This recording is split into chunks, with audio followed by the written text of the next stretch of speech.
I woke up at 2 a.m. to the sound of someone whispering. It sounded like my husband and daughter talking. Curious about what they were discussing, I pretended to be asleep and listened in.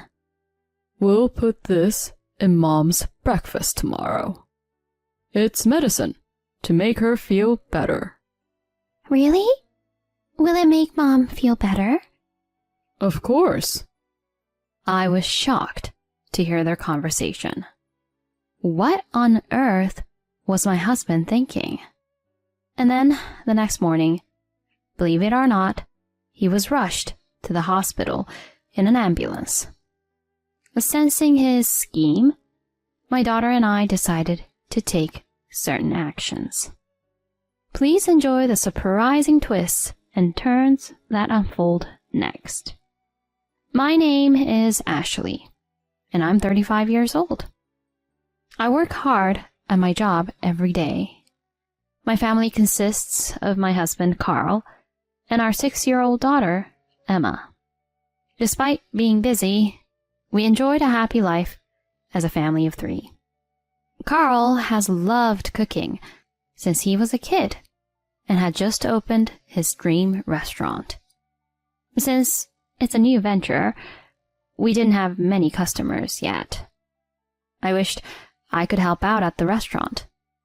But since its income wasn't stable yet, I had to continue working to support us financially. I'm sorry, I can't be of more help, especially when things are tough. He shook his head vigorously. "Don't apologize. Thanks to you, we can manage even if the restaurant is running at a loss. I'm sorry for the burden. Just wait, I'll make the restaurant successful." I'm looking forward to it, honey. Just don't overwork yourself, please. I responded, always supporting his dream. Little did I know that something unexpected was about to happen. It had been over 2 years since Carl started the restaurant, but the business wasn't really taking off. Perhaps that's why he began spending more time there and hardly ever came home. He had hired a young waitress, but that wasn't enough. He seemed to be handling everything from prep work to cooking and cleanup mostly by himself. I was worried about his health as he was working day and night. I offered to help a few times, but he always gently refused, saying, "Don't worry about me." Our daughter Emma also seemed sad, missing her dad. I didn't want him to overexert himself, but if he said he didn't need help, there was nothing I could do. I was also worried about Emma. It's common for parents to worry that their child might be falling behind others in development. But my concern was the opposite. Emma was exceptionally smart, without any bias from me. She started talking normally at 1, mastered the alphabet at 3, read picture books by herself, and could nearly write sentences at 4. By 5, she was using my computer and smartphone. And at 6, she started reading foreign languages and looking up meanings on her own. To my husband, who rarely saw her, she just seemed like a normal child, unaware of her abilities. But I worried that her intelligence might be used for something bad. That's why I had told her not to show off her smarts too much outside. I thought about discussing her with Carl, but decided against it, not wanting to bother him in his busy state. This decision would later prove to be the right one. One day, my office unexpectedly closed due to a minor fire in another company on a different floor of our building. The sprinklers went off, soaking everything. Water even started leaking into our office. We had to move important documents and cover computers, resulting in a big commotion. Apparently, the fire was caused by a forgotten cigarette by an employee upstairs. What a nuisance for us. Until the repairs were completed, our office was closed. This sudden day off left me feeling a bit lost. I considered picking up Emma from daycare, then had a thought. This was the perfect chance to help at Carl's restaurant. I headed there right away. Thinking it rude to show up unannounced, I called Carl, but he didn't answer. He must have been too busy. When I got to the restaurant, I felt something was off. The flowers outside were wilted, and the place was eerily quiet. Inside, there were no customers. Then, I heard laughter from the kitchen, Carl's voice, and the waitresses. They seemed to be having a great time. I couldn't quite explain it, but I had a bad feeling, like a woman's intuition. Peeking into the kitchen, I saw Carl and the waitress goofing around, too close for a boss and an employee. He was touching her cheek, almost ready to kiss her. I couldn't help but call out, "Hey, what are you two doing?" He turned to me with a startled look, his face turning pale, and quickly stepped away from the waitress. She noticed me and hurriedly moved to another part of the restaurant. Their behavior seemed suspiciously like they were trying to hide something. He gave me a forced smile. "Oh, Ashley? I'm surprised you came by unexpectedly. What's up? You know, I have my own schedule here. It's really inconvenient when you come without an appointment." The office had a bit of trouble, so we closed. I thought I'd check on the restaurant. There aren't any customers. I thought you were busy since you didn't answer your phone.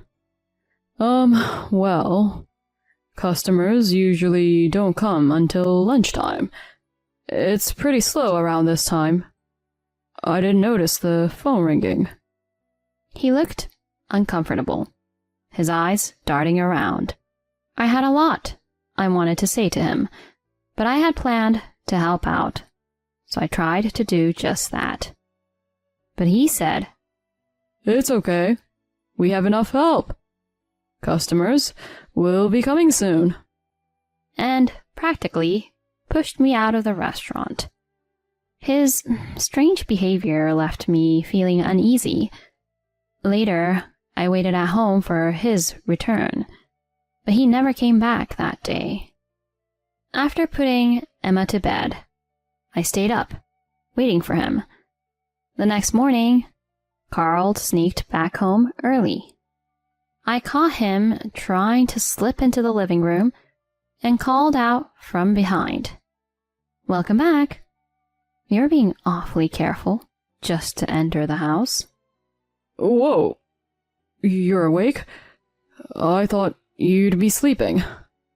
He avoided eye contact with me the whole time, looking pretty awkward. Annoyed, I confronted him about his shady behavior with a waitress at his restaurant. "What's the deal with the waitress you hired? You two seemed pretty cozy. And yesterday, you were about to kiss her, weren't you?" "Hey, don't talk nonsense. She's just an employee. Yesterday, she said she got something in her eye, and I was just trying to help her out." I didn't believe a word he said, but without proof, I couldn't press the issue further. So I apologized. Seems like I misunderstood. Sorry about that. Changing the subject, I asked about the restaurant. His expression turned serious. To be honest, the business is struggling. We're not getting enough customers and are operating at a loss. If this continues, we might have to close. I'm planning to talk to the bank about a loan. Hearing this, I felt disheartened. His restaurant wasn't doing well, and we were already cutting corners everywhere. And now, we might end up in debt too. Despite my gloom, I had to stay upbeat in front of Emma, our daughter. Then one day he suggested, Let's go on a family trip. Looks like we might get the loan from the bank. I think we can take a break and make some great memories before things get busy again. Indeed, we hadn't been out much due to the restaurant's troubles. Hearing about the trip, Emma was even more excited than I was. Thinking it'd be a nice break, I agreed to the trip.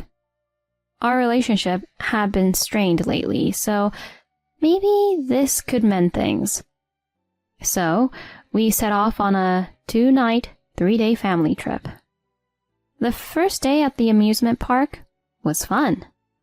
Emma was happy. Carl was smiling, and even I managed to enjoy myself, putting aside my troubled thoughts. After a full day at the park, we stayed at a nearby hotel. It was spacious, and the dinner was lavish.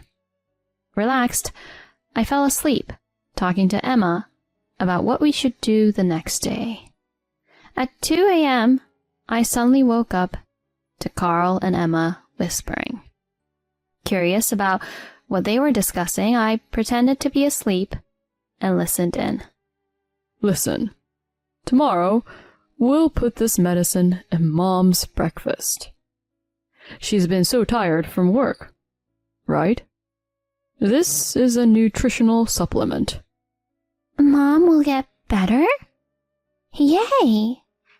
But why keep it a secret? Just tell her it's a health supplement. This medicine needs to be taken in large amounts.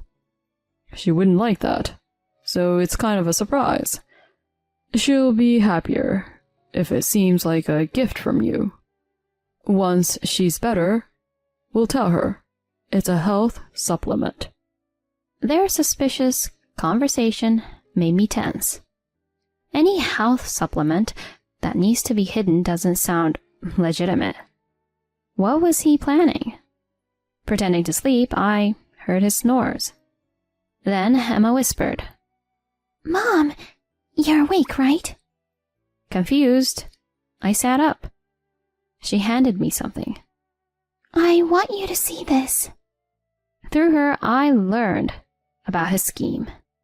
He had betrayed us. That jerk.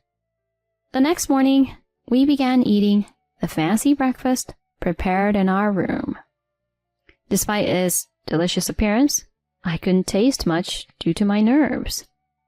Emma happily munched on her bread, exclaiming, This is so good! Carl smirked as he watched me eat. What's up? I asked. He just smiled, saying, Nothing. He probably thought his plan was working. Just you wait. About 15 minutes later, he suddenly started suffering. He foamed at the mouth, writhing on the floor, scratching his chest. He collapsed. I called for help, saying, My husband has collapsed. An ambulance rushed him to the hospital, where a stomach wash saved him. The doctor said he had ingested a certain drug, meant for animals, not humans. The doctor wondered where he had gotten it. Later, in his hospital room, Carl looked utterly confused. Ashley, aren't you feeling sick or nauseous? No, I'm perfectly fine. How can that be?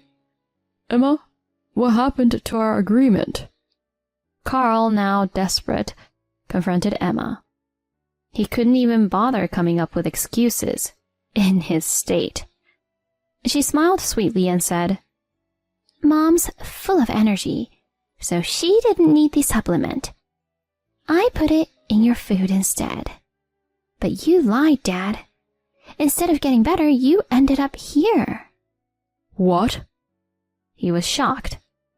She knew from the start that the supplement wasn't really for nutrition. I managed to figure out that the pills weren't for humans, but I didn't know exactly what they were. On a hunch, I slipped them into Carl's food. "And Dad, you were lying to me and Mom. I checked your phone while you were sleeping and found lots of pictures of you with some woman I don't know." That night, she had handed me Carl's cell phone. She'd figured out his password from his notes. The phone was full of pictures and him and his mistress, some in their underwear, others hugging tightly. There was no denying it. He had been cheating with the waitress at his restaurant. Just a colleague. Huh. To make matters worse, he had been discussing with his mistress over email about how to get rid of me and cash in on my life insurance. Emma knew all about it. He stared at her in disbelief. How could a 6-year-old child like you do all this? Carl, having been away from home for so long, didn't realize how smart she was. He thought tricking her and poisoning me would be a piece of cake. Poor you, not knowing your own child's intelligence. Can you explain what this is all about, right here in front of us? I demanded, glaring at him. He turned pale and started mumbling an explanation. I had no choice. I was drowning in debt. He'd been lying to me. His restaurant had been deserted, not just during lunchtime, but always. The debt kept piling up, and in desperation, he planned to poison me and pay off everything with a life insurance. What a bold plan. You'd think it was something out of a movie or a TV show. If I had died, wouldn't the police investigation have easily uncovered the truth? Or was he so blinded by money that he couldn't even think that far ahead? As I sighed, he suddenly trembled. In a fawning voice, he pleaded, I was wrong. When I'm discharged, I'll work hard and break things off with her. I got persuaded by her to do such a stupid thing, but I've realized you're the only one for me, Ashley. I was disgusted by his self-centered words. Persuaded by her? Did he really think we could start over after trying to harm me? My voice grew harsh. Don't be ridiculous. Of course we're getting divorced. I'm claiming alimony and child support. And I'm reporting this to the police. He went pale. He began to kneel on his hospital bed. Please, spare me that. If the police get involved, my restaurant is done for. After all the support you've given. Are you going to ruin it now? And Emma will grow up with a single parent. Is that what you want? That was the last straw for me. He made it sound like what he had done wasn't a big deal. And he had the nerve to use Emma to convince me. Shut up. Do you think you have the right to say that after betraying me, cheating with a waitress, and trying to poison me? You're an idiot. But that's because... The worst part is that you lied to Emma and tried to make her an accomplice in a crime. Deceiving your own daughter? You don't deserve to be her father. Stay away from me and her forever. With that, Emma and I left the hospital room, ignoring Carl's desperate calls from behind. Afterward, we divorced. Carl and his mistress were arrested and became ex-convicts. I claimed alimony and child support from him. Selling his restaurant wasn't enough to cover it, and he ended up in debt again. Released from police custody, he was disowned by his parents. His mistress managed to pay off her debts by borrowing from her family, but she was also disowned. Carl and his mistress soon split up. From what I hear, they both lead miserable lives now. Let them suffer and learn their lesson. As for me, I've returned to my parents' home with Emma, living peaceful days. Emma, being so intelligent, might face more challenges than other kids. But I'll be there for her, supporting and watching her grow.